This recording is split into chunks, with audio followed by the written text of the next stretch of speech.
días. Yo quisiera agradecer mucho a la Fundación Bases y al Instituto Hayek por la invitación y me siento muy contento en esta segunda conferencia a la que yo asisto. Me siento bastante contento, me gusta mucho el país, me gusta mucho estar aquí y me siento muy contento de estar con tantos liberales juntos. Bueno, vamos a ver, porque el tema es muy largo, ¿no? Y aunque se ha escrito poco sobre esto. Vamos a ver, es muy poco lo desarrollado como teoría alrededor de los mercados de capitales en la teoría económica y menos sobre los mercados bursátiles. Y voy a tratar de describir un poco lo encontrado al respecto y tanto en el conocimiento del mainstream como en el conocimiento planteado por los austríacos, ¿no? En relación al mainstream, como les digo, hay muy poco, ¿okay? Los dos que fundamentalmente pudiéramos citar son Castle y Keynes, ¿okay?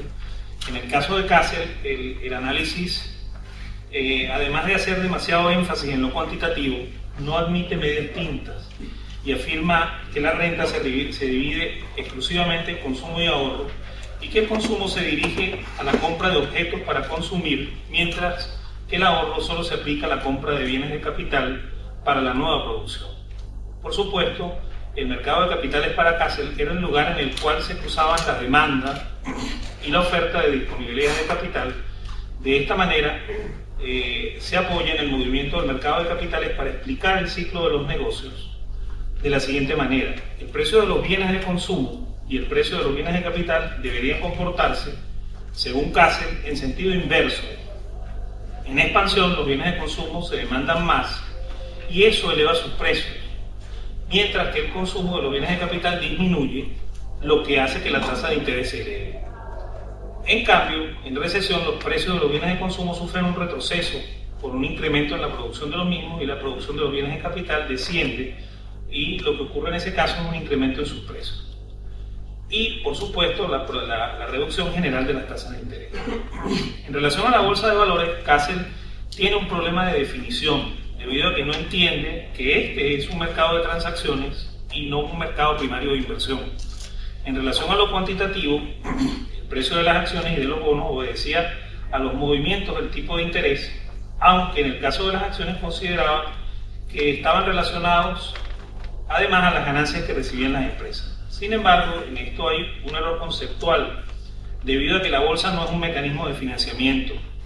Y ahí esta teoría choca con la realidad y el ciclo, aunque su nombre nos invite a considerar procesos similares en las mismas etapas. No es siempre igual y de hecho el conocimiento de los actores hace que las lecciones aprendidas no se repitan. En el caso de las tasas de interés, así como en los precios de las acciones, obedecen a valoraciones siempre subjetivas que no necesariamente se comportan como Castle expone de una manera siempre rigurosa. De cualquier forma, Castle consideraba que el capital utilizado en una determinada inversión quedaba sustraído de la renta nacional y a ese fenómeno lo llamó absorción.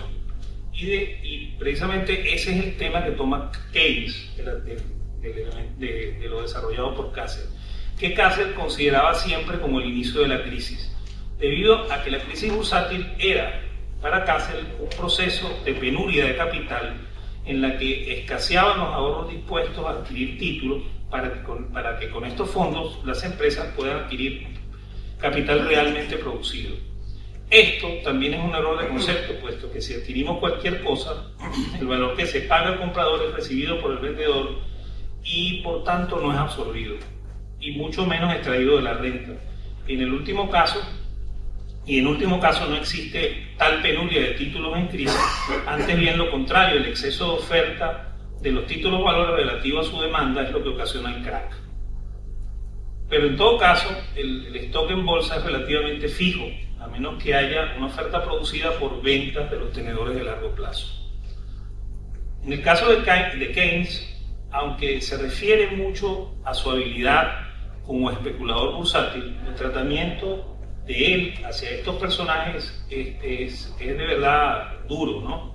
Él no era muy generoso con los especuladores, su análisis en relación al mercado de capitales es muy simplista, está reflejado sobre todo en el Tratado del Dinero y en la teoría general, cuando limita las posibilidades de la preferencia por la liquidez a solo efectivo o bonos, sin admitir posibilidades de diversificación.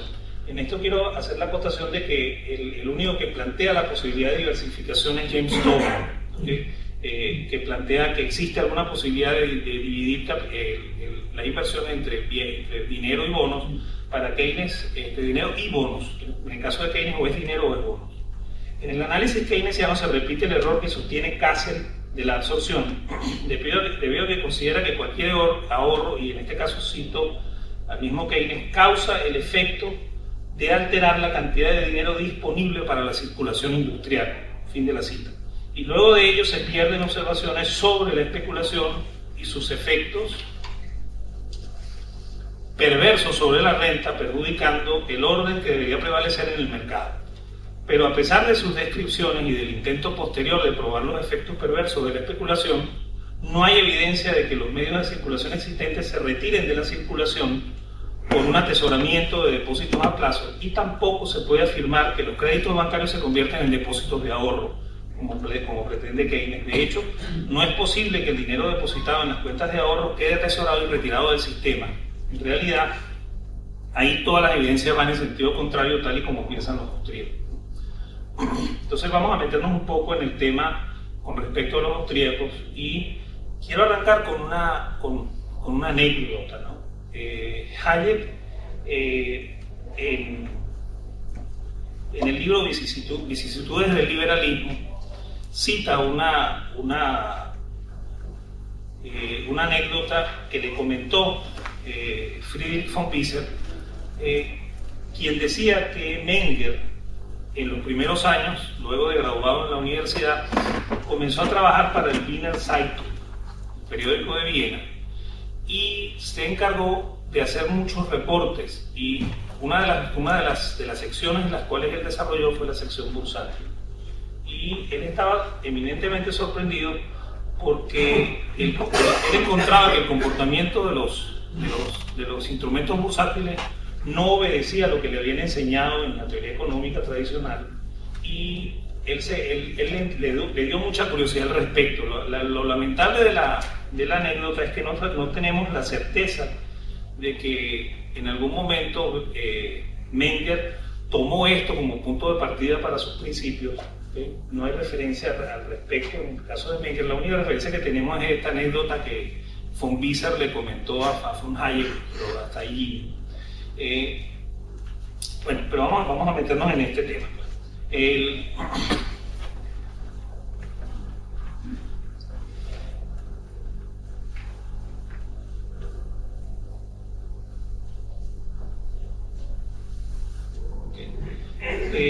Como digo, Karl Menger le había confesado que sus primeras actividades como economista le tocó realizar los informes bursátiles que aparecían en el Wiener Zeitung, y que el comportamiento de la bolsa le llamó la atención por su contraste con las teorías sobre los precios que había aprendido en los estudios universitarios, aunque no podemos afirmar si sus principios, los cuales tienen un interés particular en la formación de precios, tienen su origen allí, o la preocupación por este tema es anterior y sencillamente le llamó la atención al comportamiento bursátil como otro caso que podía añadirse a sus observaciones.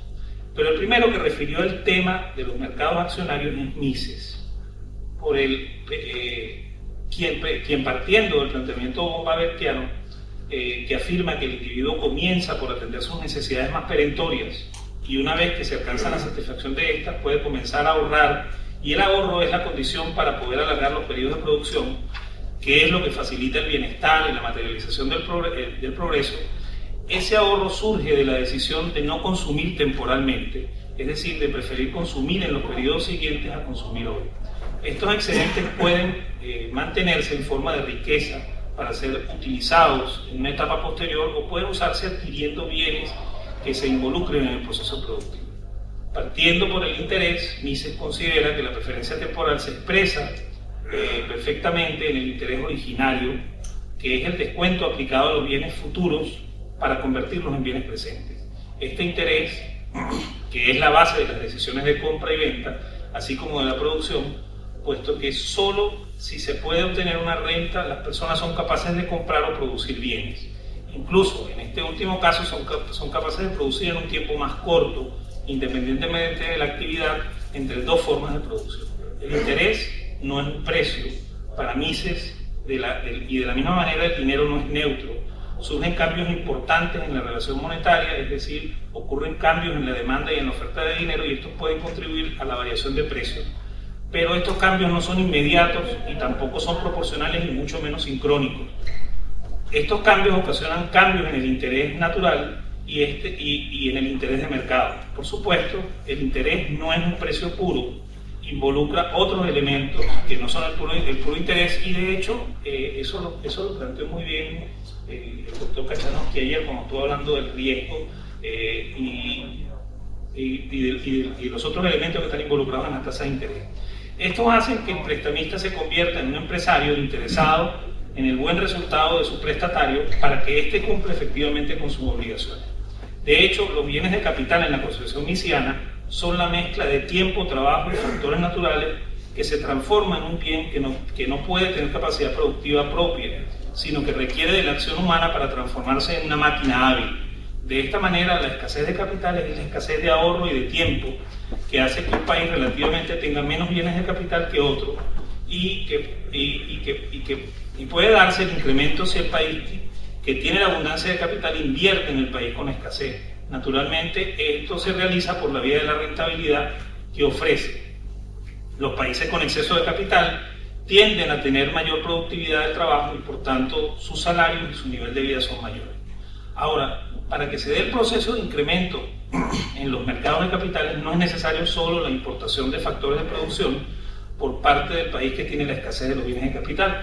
Debe además estar atento a la defensa de los derechos de propiedad y a una renuncia de los procesos de confiscación de riquezas del capital extranjero. Mises pone en duda que este proceso pueda darse por la vía del sector gobierno y no se expone que cuando el gobierno de los zares en Rusia aceptó los préstamos de Francia en la Tercera República para desarrollar su industria y mejorar los procesos productivos para alcanzar un mayor desarrollo, los aplicó exclusivamente al incremento del armamento y esto necesariamente nos hace pensar que si se quiere un desarrollo de los sectores productivos solo puede darse por medio de la acción de los empresarios. Para mí esa es la diferencia entre lo que los hombres de negocio hacen entre el capital fijo y el capital circulante es solo de grado y no de esencia, debido a que si el empresario tiene todo su capital en la forma de dinero o títulos, sigue estando sujeto a las variaciones del poder adquisitivo de la moneda que pueden beneficiarle o perjudicarle en cualquier momento. Los austríacos no aceptan, basados en el mismo realismo conceptual de su metodología, que el capital tenga una existencia propia y que ésta sea independiente de los bienes de capital en los que se materializa. Por tanto, son reacios a creer que el capital se reproduce y que esto garantiza su permanencia. La condición cambiante de la economía industrial hace imposible que el empresario prescinda del cálculo económico y por tanto lo circunscribe a dos conceptos básicos, el capital y el interés. El capital, en la concepción austríaca, es praxeológico, es el producto de la razón humana y pertenece a las relaciones de la mentalidad. Este concepto dirige la acción humana y al hacerlo se materializa. Es un concepto que está íntimamente ligado al capitalismo y a la economía de mercado. Si el empresario en su acción aparta de los beneficios obtenidos el valor dinerario para reponer el capital consumido, este puede actualizarse y mantenerse activo. Por tanto, no es una relación automática, sino producto de una acción deliberada del empresario, acción que puede estar sujeta al error de cálculo en las condiciones del futuro o a la negligencia que al final acabaría con el capital en cuestión. Es ahí donde es importante el ahorro en el proceso de la creación de capitales para el pensamiento de la escuela austríaca. Sin embargo, no descarta que este proceso pueda realizarse por una mejora autónoma de las condiciones naturales, por incrementos en la productividad o por mejoras en los desórdenes institucionales que complican el proceso productivo, pero para que este proceso ocurra debe ser producto de los individuos, nunca de la sociedad o de lo que se llama economía nacional.